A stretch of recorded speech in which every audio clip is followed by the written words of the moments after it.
Remue ménage.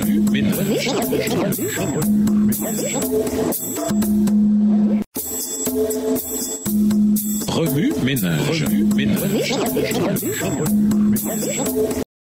Bienvenue dans votre émission Remue ménage. Nous voilà à la leçon de dimanche, intériorisée entre chagrin et espérance. La première lettre de Paul à l'église de Thessalonique offre des paroles de réconfort et d'espérance à ceux qui avaient connu le deuil et la perte. Certains fidèles de cette jeune église pleuraient la mort de leurs êtres chers. Paul voulait les réconforter en ancrant leur foi dans l'espérance du retour du Christ. Cette lettre de Paul nous apprend qu'il est normal d'être triste lorsque nous perdons un être cher. 1 Thessaloniciens 4, verset 13. L'apôtre n'avait pas l'intention d'effacer le chagrin de ceux qui étaient en deuil. De toute façon, ce ne serait même pas possible. Il savait qu'il y a un temps pour pleurer, Ecclésiaste 3, le verset 4, et pour exprimer son chagrin, Jean 11, le verset 35. Pendant ces périodes de deuil, il suffit d'affronter un jour à la fois. Plutôt que de regarder vers un avenir lointain en vous demandant comment vous allez faire face seul aux jours, mois et années à venir, faites confiance à Dieu. Il vous donnera la force de vivre chaque jour comme il vient. Matthieu 6, verset 34, 2 Corinthiens 12, verset 9.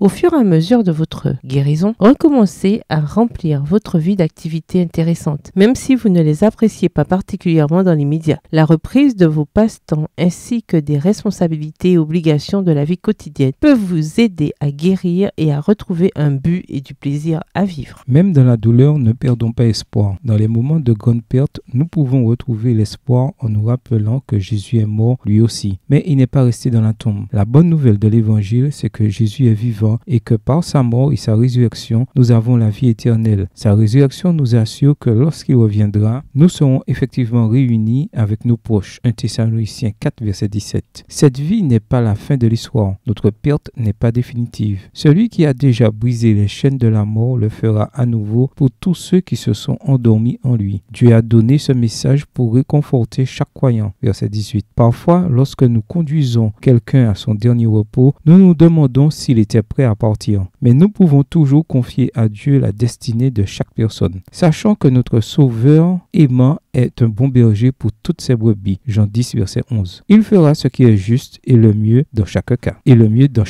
La mort est douloureuse parce qu'elle n'est pas naturelle. Elle est une malédiction. La Bible enseigne qu'elle sera le dernier ennemi à être détruit. 1 Corinthiens 15, verset 26. Il est normal de détester la mort et de souhaiter qu'elle n'arrive jamais. C'est ce que Dieu ressent aussi. La mort n'a jamais fait partie de son plan parfait. Satan est un destructeur et un meurtrier. Jean 8, le verset 44. S'il réussit à nous porter un coup, Jésus en revanche remportera toujours la victoire finale. Le Christ est venu dans ce monde pour renverser la malédiction du péché et de la mort. Galates 3, le verset 12. Avec lui, la mort n'est pas la fin de l'histoire. Il nous a préparé une place où la mort ne pourra jamais entrer. Apocalypse 21, le verset 4. Ici-bas, personne ne peut échapper à la douleur de la mort. Par contre, nous pouvons placer notre foi et notre espérance dans un avenir où la mort sera à tout jamais derrière nous. Telle est la bonne nouvelle de l'évangile du Christ.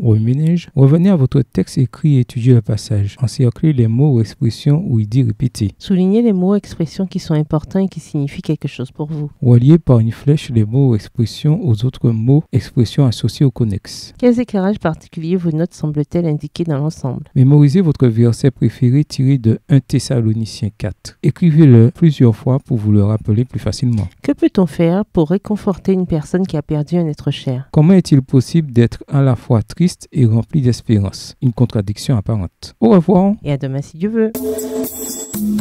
Remue ménage. Remue ménage.